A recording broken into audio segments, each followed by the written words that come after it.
Hello， 大家好，多謝大家收聽天機2026年丙午年流年運程錄音。今次我哋講嘅係紫微星喺自位嘅。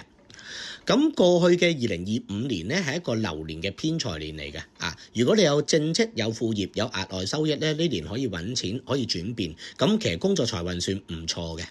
咁但係咧唔好嗰兩樣嘢咧，第一樣嘢咧就係流年嘅感情，因為佢有啲唔好嘅桃花星出現，咁所以咧呢啲桃花星會破壞嘅。咁所以如果你單身咧係唔會出現好姻緣咧，同埋拍緊拖都有少少分離危機。另一樣嘢就係衝咗病位啦，容易多啲身體毛病啦，包括眼睛、牙齒啊，或者咧情緒出現問題嘅。咁啊，進入2026啦。嗱，2026有幾件事嘅喎。第一樣嘢，佢咧係一個正財正職工作可以增加知名度嘅年。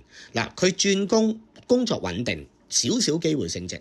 咁工作財運裏邊佢係穩定，佢冇牽涉到任何嘅偏財嘅。啊，咁但係咧佢譬如話學嘢咧，突然之間想學嘢咧，可以去學嘢進修啦。第二樣嘢考試考牌啦，2026咧都係比較好嘅。咁所以咧學嘢喺2026係比較有利，同埋工作嘅正面進展。但係呢一年係冇牽涉到任何嘅偏財，咁呢個咧就係小心注意。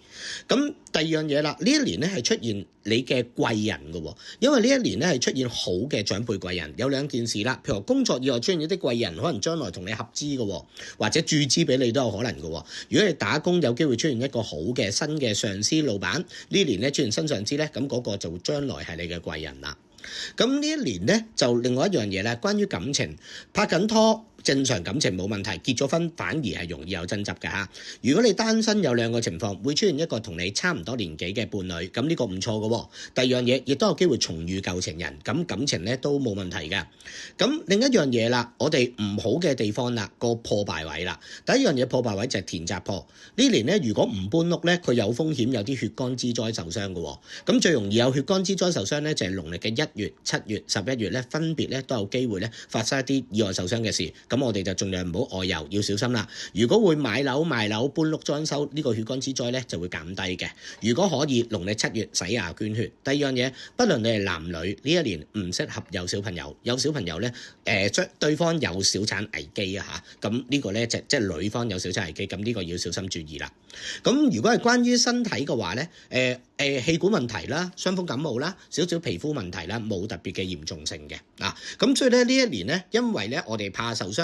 咁我哋咧就要小心咧，就去擺。如果擺風水咧，我哋要注意咧，就係小心受傷啦。我哋咧如果係擺風水咧，就喺2026年嘅2月4號咧，就係至到呢個27年嘅2月3號咧，就去擺嗰個我哋叫五黃位。五黃位咧就係廳內嘅正南方，咁啊擺一個啡色音樂盒加個銅製個葫蘆去擋下煞，咁啊希望咧就減低嗰個受傷嗰個危機情況嘅。咁啊，如果你未知道你自己紫微斗數嘅命盤喺邊度，可以 IG DM 秘書免費幫你揾翻嘅。預祝2026年咧身體健康，揾大錢。